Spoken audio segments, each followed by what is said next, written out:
Aku nak cakap dekat ayah aku, ya aku bersyukur aku dapat ayah macam ayah aku.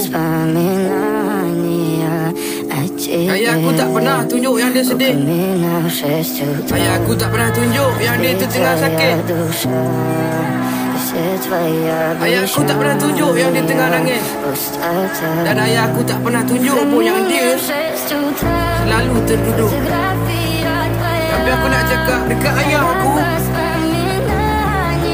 terima kasih sebab selalu ada dengan anak-anak ayah ni.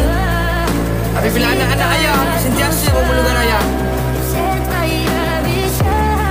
Semua orang menginginkan kasih sayang ayah. Tapi anak ayah ni nak cakap dengan ayah, semoga ayah sentiasa di bawah lindungan Allah, ayah. Daripada apa yang